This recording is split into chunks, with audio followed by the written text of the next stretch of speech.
Hi everyone, welcome to our last or our video for this week. It's week 9, and this will most likely be my last lecture video, right? Um, because I think for next week, which is week 10, right, the last week of formal classes before finals week, right? Um, I think it might be helpful if I just, instead of doing a video next week, I will add more or more time for office hours, right? Usually, what I do towards the end of the quarter is I usually send out um, an Excel sheet of times that I'm available, right? And then you can kind of um, you can just put your name on whatever times you want to meet, and they will usually be 15 to 20-minute meetings, right? And then you can just put your time on whatever day, or put your name on whatever time that I give out, and yeah, and you can kind of it'll be kind of like a quick office hours where you can just run ideas past me or ask questions about things, right? But I'll email you later on, maybe later this week or early next week with with with details on how that will work, right? So yeah, so kind of additional office hours, so you can get if you're lacking on office hours points or lacking on participation points, right? You can get points through these office hours, right? Right, so we will still hold next Friday's Zoom meeting, right? So that will be another chance for you to ask questions or get participation points, right? If you don't have enough points yet. All right, so more office hours next week, and um, and so the last paper, right? So there's no final exam for our class. The only thing that you need for the finals is the final paper, right, which is analyzing stories, right? So I will make this official in the prompt that I will provide you maybe sometime this weekend, right? But the deadline for the final paper will be Friday. That's the last day of finals week. Friday the 19th, right, of March, right? So so that will give you the entire week of finals, right, to really work on your paper, right? This is a longer paper, and so you'll need more time for it. Um, my grades are due on the 22nd, right? So that's the Monday. So I will only have 2 days to grade your paper, right? So it's going to be hard to get extensions. If you really need an extension, maybe you know um, we can push it to Saturday or you know Sunday noon at the latest, right? But talk to me about these things if you get desperate, right? But yeah, Friday the 19th will most likely be the due date for your final paper, right? Um, so final paper will be about analyzing stories, right? So it'll be an argumentative essay, slightly longer, 1,400 words, right? But as I mentioned in my last Zoom meeting, I am thinking about giving you another option for the final paper. Instead of writing and analyzing a story paper, I might, and I will most likely do this, right? I might give you an option to, um, so, all right, so a little context on why I'm doing this. As we all know, right, the issue of sort of nationalism and white supremacy in America has been sort of on the focus, right, in the last couple of months, especially because of the Capitol riots, right? And of course, white supremacy has been a thing in America and in in Western civilization for a very long time. That's the foundation of Western civilization, right? Um, and so right, and so these sort of ideas of white supremacy and is linked to ideas of nationalism, right? Which is something nationalism is something that I think about, I write about in my research, right? Nationalism in America, nationalism in Europe, and nationalism in the Philippines, right? And this idea, right, that nationalism is sort of um, is formed, right, based on certain cohesive traits or ideas of a community, right? Ideas of similarities, right? We are in this group of a nation because we speak the same language, we have the same culture, we share the same tradition, and this and that, right? And so these ideas of nations, right, have been useful for a lot of people to create identities and to create sort of communities, right, where they can help each other and think about each other um, as a group, right.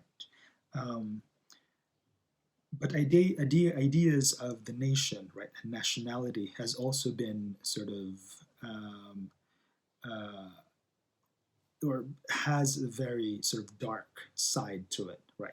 Which is, you know, the Nazi Germany, right? Nazism, right, was formed because of ideas of nationality. You also have genocides in Armenia, in Cambodia, right, among others, who are also, which are also products of ideas of nationality, right, or nationalism. Um, and the same in America, right? I think, and we don't talk too much about it because, or I don't know if nationalism gets talked about in America. Because we like to think of it as patriotism, right? Or, yeah, we like to think more of it as patriotism than nationalism, right? But patriotism and nationalism, they're actually kind of related, right? Um, and so there is this sense that although ideas of nationalism might be helpful, right, in thinking about the diversity, right, of America, but there is also this sort of dark side of American nationalism, right, which is this sort of going back to the way it was, which was um, you know um, a sort of uh, a European tradition, right, which is linked to white supremacy, right. So there is a dark side to American nationalism, right, that seems to get uh, some kind of attraction because of the Trump era, perhaps, right. So that said, I'm interested, right, um, in thinking about like how Americans think about nationalism or how Americans think of themselves in terms of the nation, right? And I found this great article, sort of thinking about what kind of nation formations happen in America, right? And and I think it's important to understand, right, how Americans think about nationalism. And so I'm giving you an option to read this article that I've chosen, right, about the history of nationalism in America, and give me a summary of this article, right? And the summary will be the same length, 1,400 words, and I will give you guidelines on how to sort of write this summary. right? So it has to sort of identify two or three arguments, right? Within this article, you have, I want to see quotations, you need to quote from the article, right? I want to see kind of a coherent, so there has to be a structure, right? Just like your argument, the essay, there has to be a structure to this summary. But I think the summary will be slightly, it can be slightly easier, um, because you're really just summarizing, right? You're really just summarizing. You're not sort of finding. You're not necessarily arguing, right? Or you're not necessarily uh, finding a creative way to argue about something in the story, right? As you will be doing in the other essay. In the summary, you just need to make sure that you understand what's going on in the article, and then you just need to be able to convey that right through your summary. So in that sense, it might be easier. So I'm giving you that as an option, right? So it'll be up to you. But all of that will be sort of detailed in the prompt that I will give you sometime this weekend, right? So more on that later. Um, Okay, so last announcement before we dive into um, analyzing stories is your essay two. I have everyone's essay two. Um, I will give out the grade. I will start grading them next week. It's been a little crazy for me this week.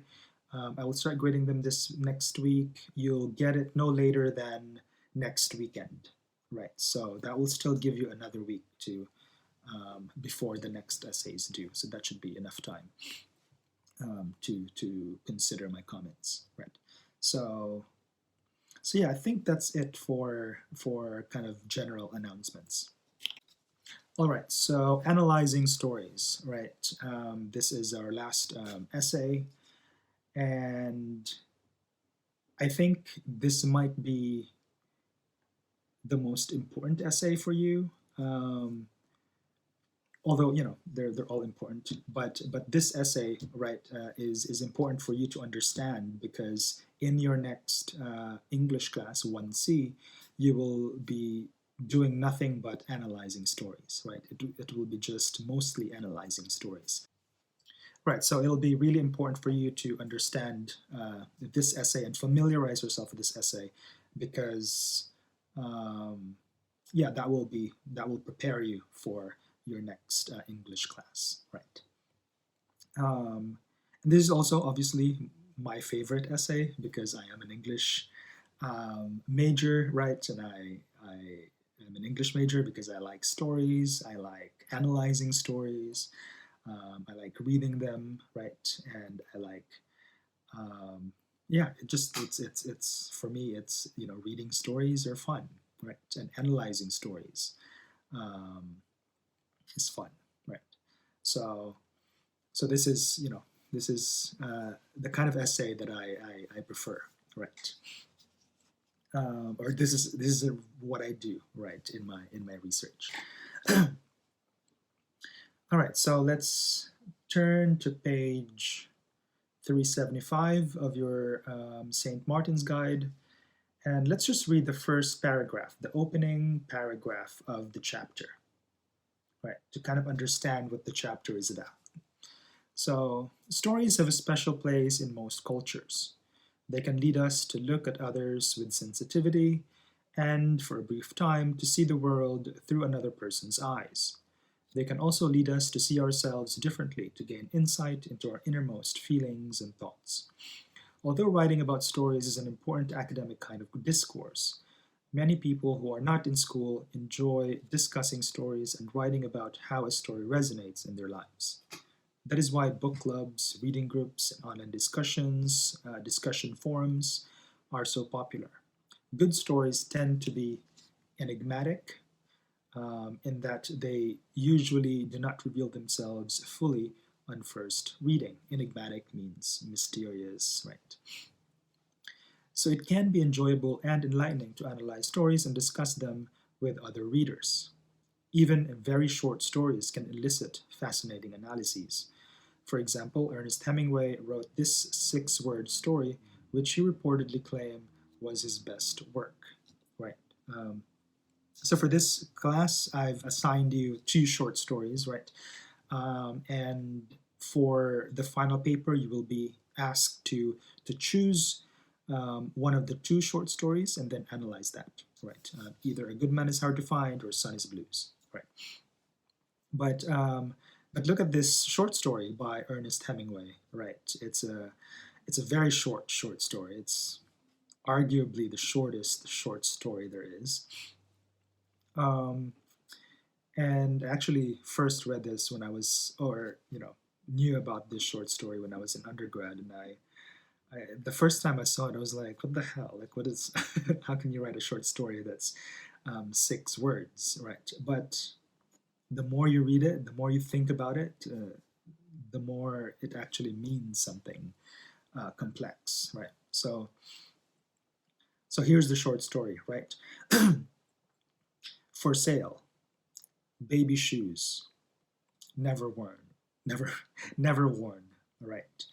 Um, yeah, so that's all the short story is, right? So on the surface, right, it's an ad for baby shoes, right?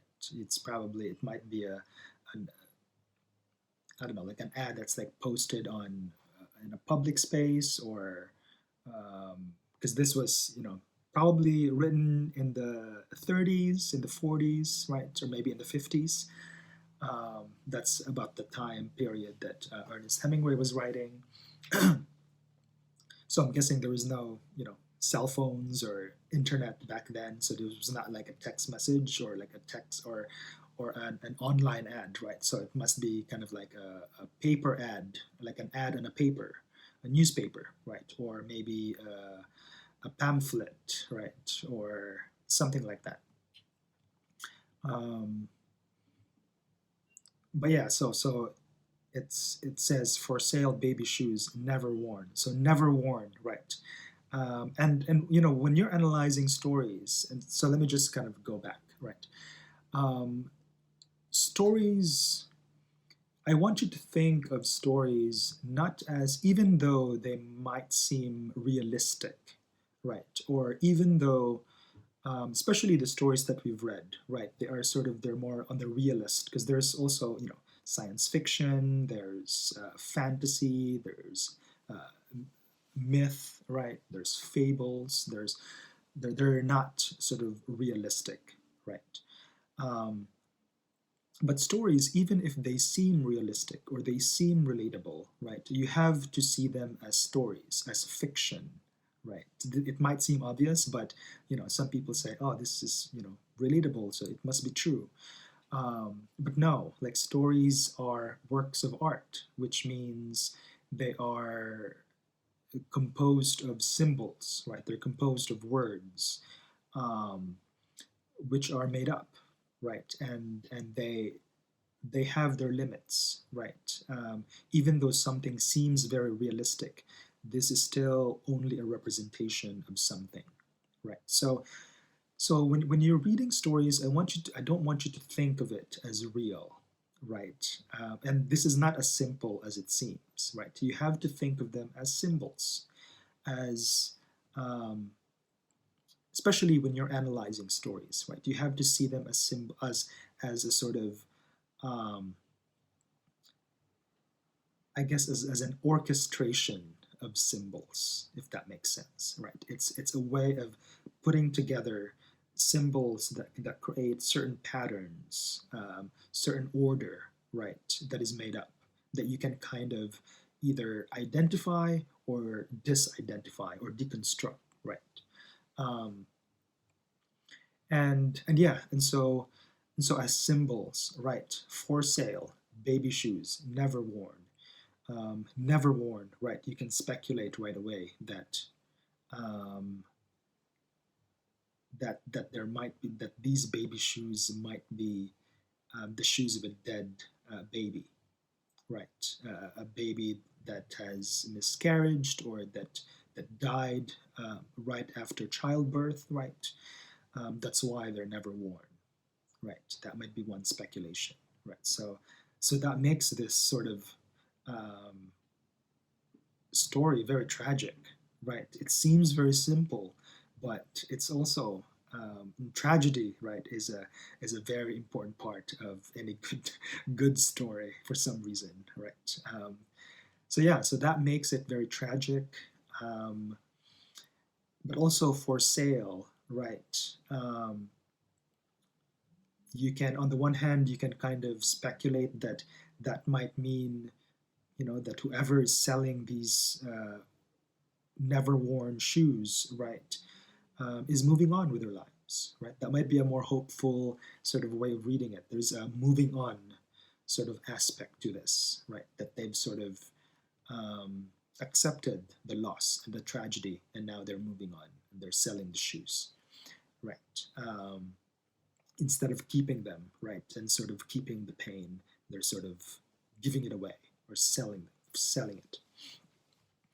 Um, but you could also think this is, middle 20th century America, the rise of capitalism, the rise of sort of commodity culture, right?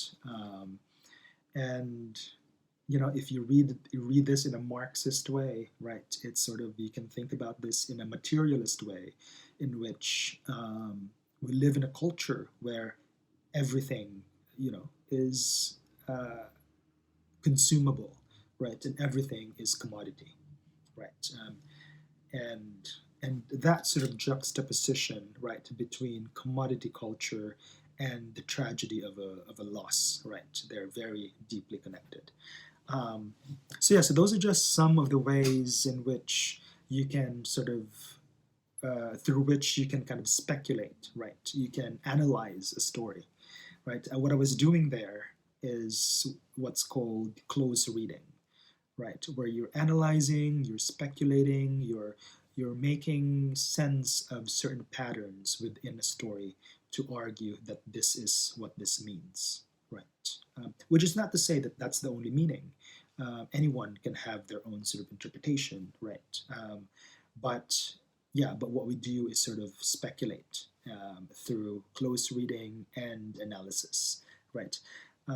But your analysis has to make sense too. It has to be sort of you have to back it up, right? You can't just like make things up that's like, too far out, right? I mean, you can, but, you know, you have to be convincing, right? There has to be some reason, some evidence, right? And we can talk about that later. All right, now I'm on page 378, right? And let's look at, um, here it says analyzing essays that analyze stories, right? So let's read determine the writer's purpose and audience, right? So the writer's main purpose may be to illuminate the story, change or expand the way readers understand the story, or impress readers with the writer's insight and close reading, right? Um, the writer wants readers to react by thinking about the story in greater depth, accepting the writer's interpretation, and learning something about the story that they hadn't known or expected, right? So analyzing a story really just means that you have to, because every time we read a story, we're analyzing a story, right? Um, we're trying to understand. We're not only trying to understand what's going on the surface, right? But we're trying to analyze, like, what is the author doing, right? What kind of moral tale, if there is any, right, are they telling, right? Or why do I care about this story? Why should I care? Why should people read it, right? So we're always analyzing stories as we read, but when you in our essays, right, or in your essay, you have to give us more than what's on the surface, Right. That's why it's close. It's called close reading because you have to read very closely. You have to kind of go underneath the surface, right?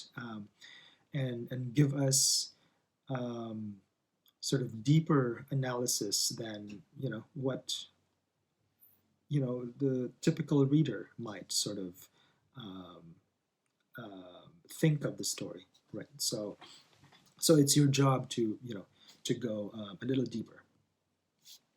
Um,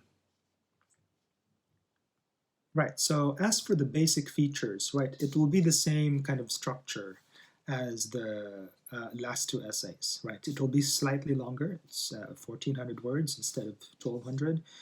But the structure, I will be looking for the same structure, right? So introduction, thesis will be the last sentence of the introduction.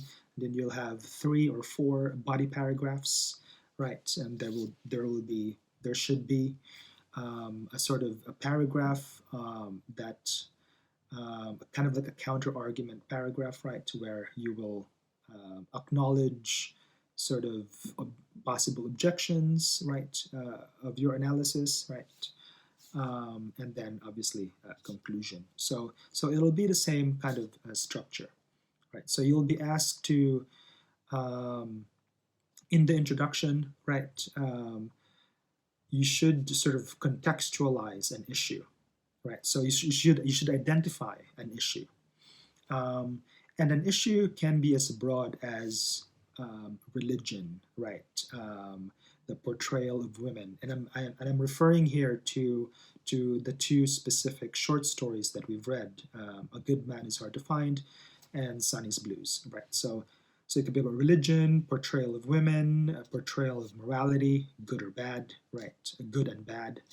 Um, the mother and son relationship, right? In "A Good Man Is Hard to Find." It could be about brotherhood, right? In "Sonny's Blues." Blackness in America, right? The African American experience in America.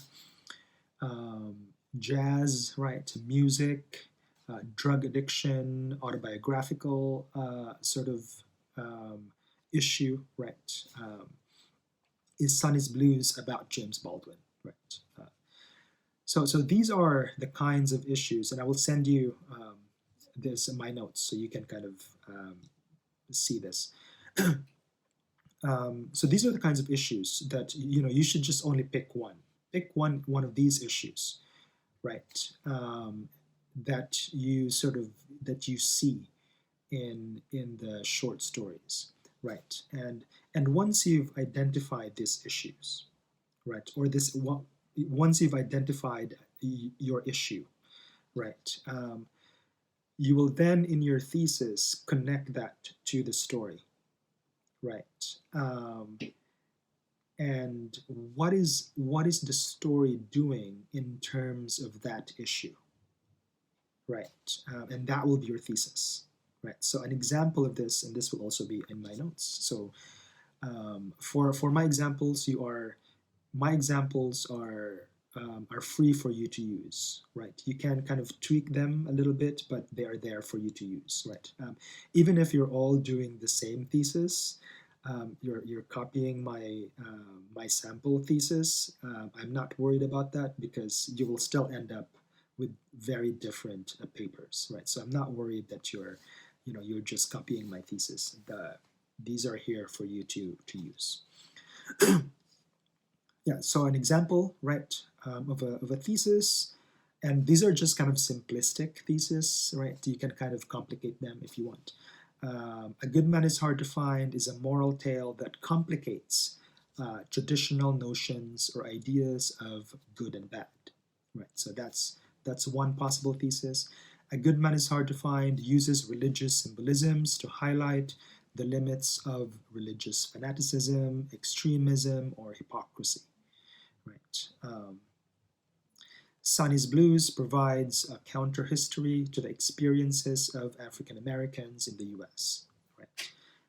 Sonny's Blues portrayal of jazz highlights the importance of art among marginalized peoples.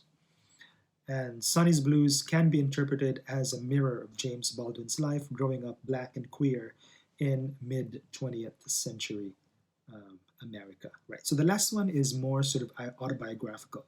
So that means that you're arguing that there is something similar to how James Baldwin portrayed Sonny to his own experience, to his own experiences, right, in America.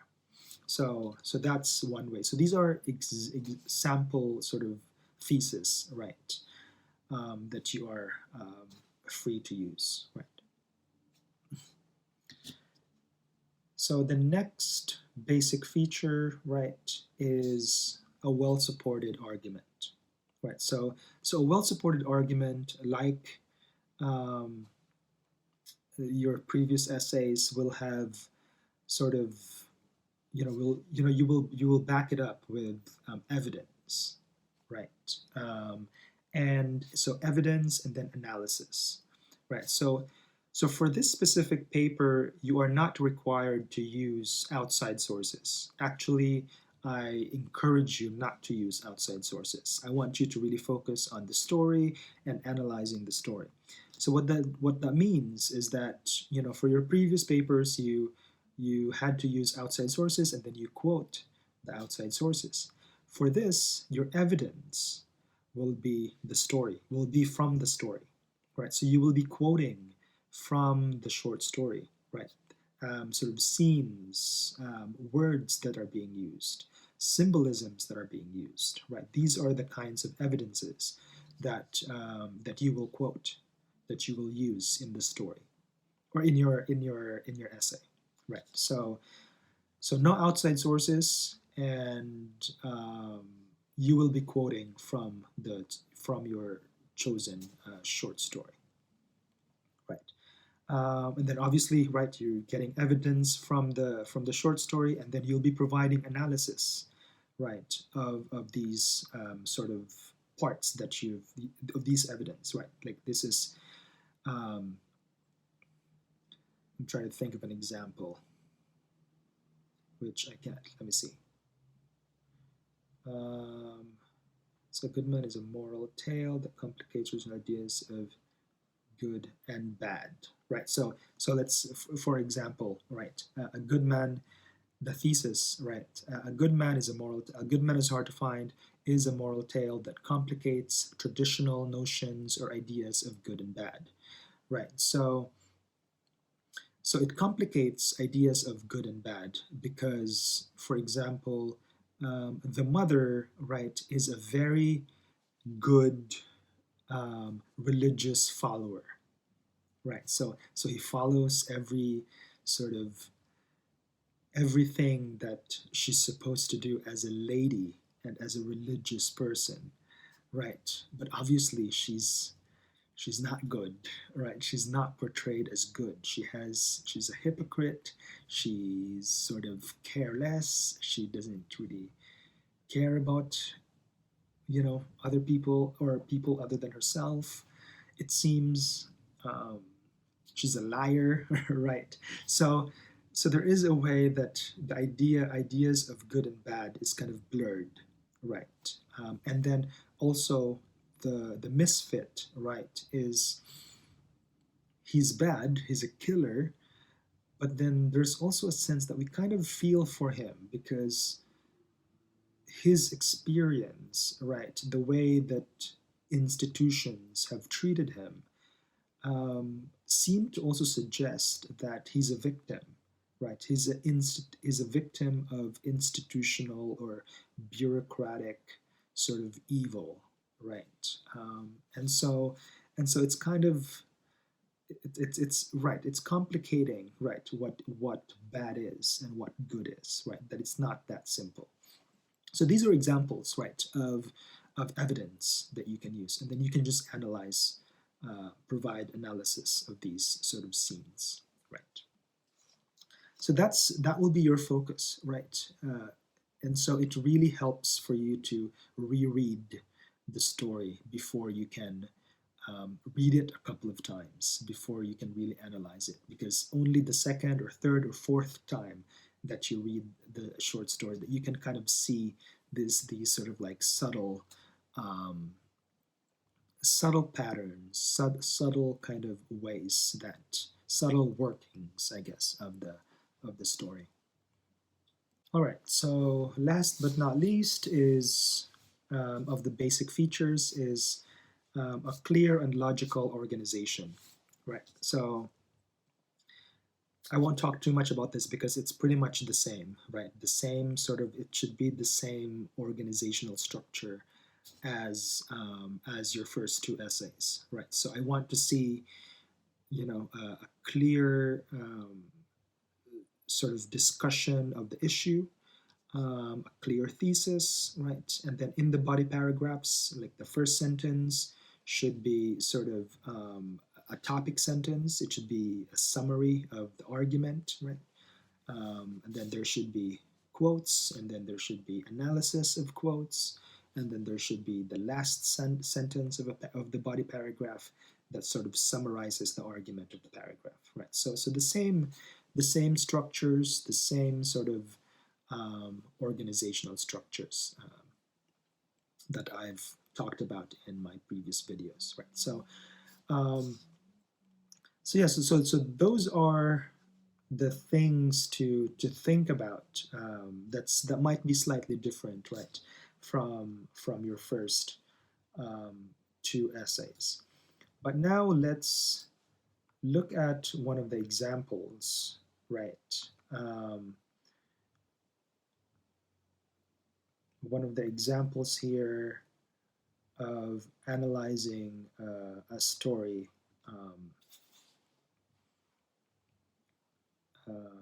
essay, right? So this story is about the short story by William Carlos Williams, which is called The Use of Force, right? And there is a copy of this short story, I'm pretty sure, at the end of this, somewhere in the book, or maybe at the end of this chapter. So if you're interested, read the short story so you have a better sense of what they're talking about here. But yeah, I'm just going to jump right into the first paragraph. The Hippocratic Oath binds doctors to practice ethically and, above all, to do no harm. Right. The doctor narrating William Carlos Williams' short story, The Use of Force, comes dangerously close to breaking that oath, yet ironically is able to justify his actions by invoking his professional image and the pretense of preserving his patient's well-being. So notice here that they are,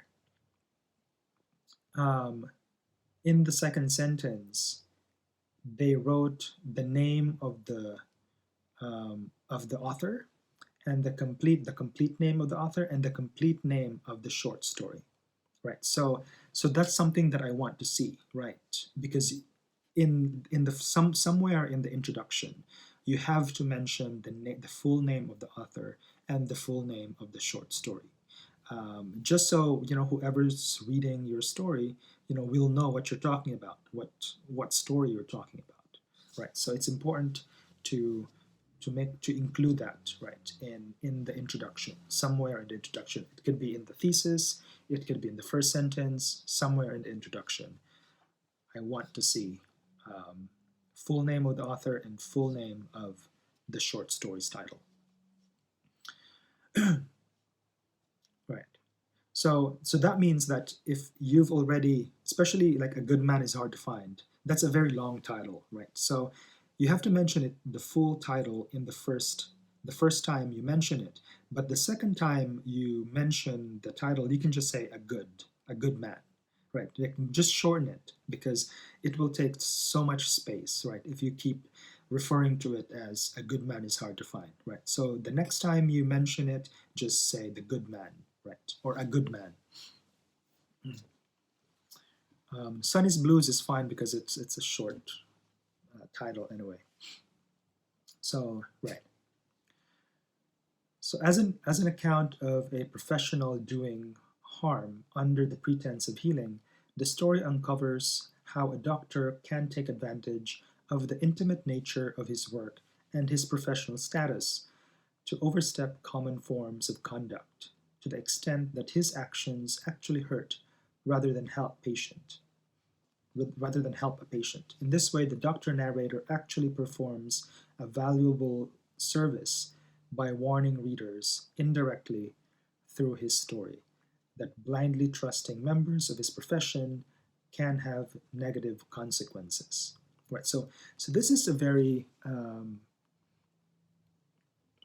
complex thesis. Right. My examples are kind of simple. Right. So try to tweak it as much as you can. But so the issue here, right, is the is has something to do with ethics, right? And that's made clear in the first sentence, right? The Hippocratic Oath binds doctors to practice ethically, right? And above all, do no harm. So the issue is about ethics and being a doctor, and what are the ethics of um, curing patients, of helping patients, right, as a doctor.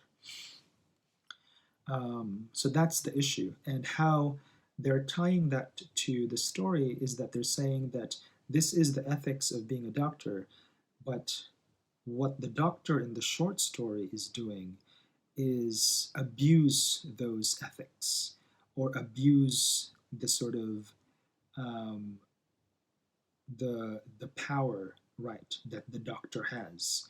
Because as a doctor, usually you're supposed to trust the doctor because they're supposed to know what they're doing, they're supposed to um, right, do what's best for their patients and this and that, right? So they have a certain kind of power in terms of their position, right? But obviously that power can also be abused, right? And so they're saying here that the doctor in the short story is abusing that power, right, and is actually acting unethically, right? But not only that, right?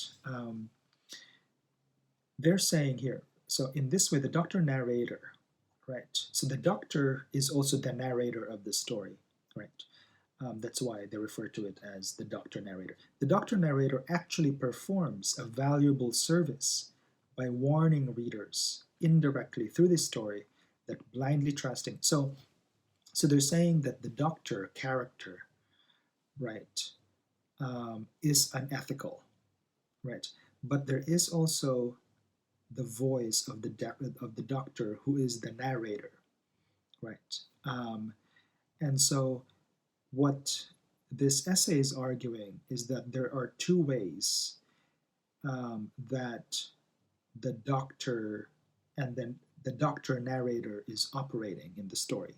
One is being in the story where the doctor is portrayed as unethical, but the doctor as a narrator is acting um, ethically, in that it is trying to teach the reader that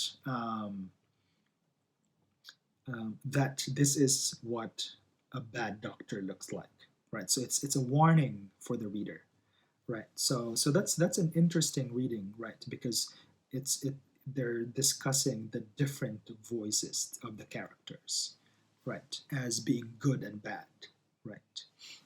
Um, and so that is the sort of the argument, right? All right, so second paragraph. In the way the story and its characters introduce us to the narrator, we see how people automatically grant a doctor's status and privilege based on his profession alone, creating an odd sort of intimacy that is uncommon in ordinary social relations, right? So there is a sort of built-in trust between doctors and patients, because because to become a doctor, you have to go through a lot of things, right? Stuff like that. So somehow there is a built-in trust. At the story's beginning, the narrator identifies the family he visits as new patients and he establishes that they are virtual strangers to him, right? All he had was the name Olson, right? So notice here, right, that he's not analyzing yet. He's just sort of summarizing a scene, right? Um, and while he is summarizing, um, he is also quoting, right? So that's a good way to do a summary, is to also incorporate quotations, right? Um, After the mother confirms that he is the doctor, however, she immediately invites him into the most intimate part of her home, the kitchen, where her husband and sick daughter are waiting. Right. So there. This is just summary, right, of what's happening, and this is also important, right, for you. For your paper, obviously you can't talk about everything in the story, even if there are short stories. There's too much to talk about, and so you just want to pick two, three, or four scenes, right, and then focus on those scenes, right, and instead of talking about everything, right. So here they're focusing on that on in one specific scene, right. Um, Later, the mother reassures the child that the doctor is a nice man and won't hurt you, though she can base those assertions only on what little she knows of him, his occupation. Right. So setting up, right, um, how we immediately trust the doctor just because they are a doctor. Right. At the same time, the narrator senses that the family is very nervous, eyeing me up and down distrustfully. Right. The parents' eagerness in offering their home and hospitality, coupled with the betrayal of their nervousness, hints at the dubious nature of the intimacy between a doctor and his patient. Right. And so they're saying that, but it's not just pure respect, right? Yeah, like the usually people trust doctors, right? Because they are supposed to have gone to school and did their training and done all these things, right, to earn respect, right. But there are still strangers, right, and some doctors are also psychos, right. um, and so people have um, also that feeling of distrust because they are still, after all, just strangers, right. So they're saying here that there's always this sort of um, back and forth, right, between people, of whether trusting or not trusting doctors, right. Um, and although the doctor's profession gives him privilege to overstep certain boundaries, the basis of real trust is lacking, thus casting the doctor-patient relationship as something strange and artificial. Right. So what he's basically, or what the author, right, is basically saying here is that there is, even though it might seem that people immediately respect doctors, there is also that sort of um, initial distrust and initial caution that people usually have with doctors, right? Because they are after all still human, right? And so it is then that will then be the point of departure for the um, for the analysis of the story, wherein they will talk about why we should distrust doctors, because this is exactly why we should distrust them, right? Um, so the narrator communicates to readers that he perceives both sides of the interaction and also admits to intentionally using the weight of his professional status against the family's natural distrust of outsiders. Right. The young girl, who is not yet adult enough to follow social conventions, might be read as representing the family's instinct for self-protection. Right.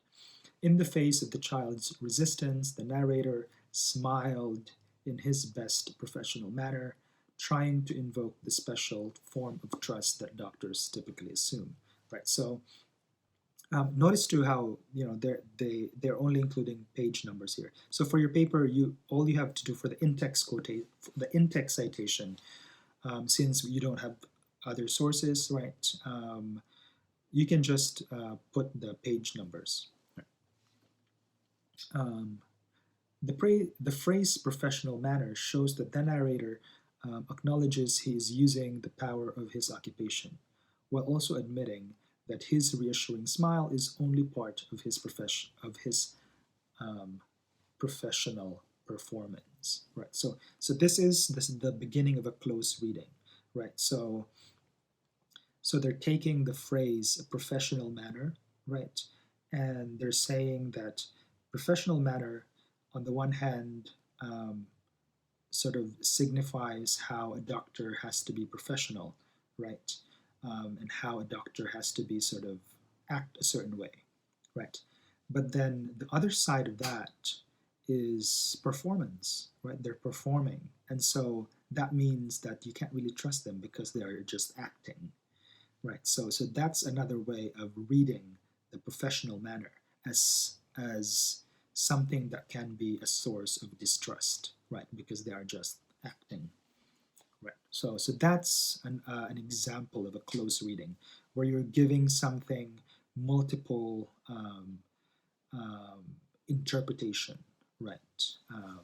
It could be just a word or two words, right, or a sentence, and you're giving it a deeper analysis than what might be initially sort of what might it mean on the surface, right?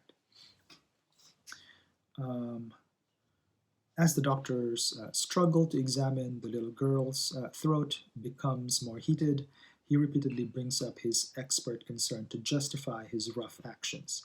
He tells readers, I had to do it for her own protection.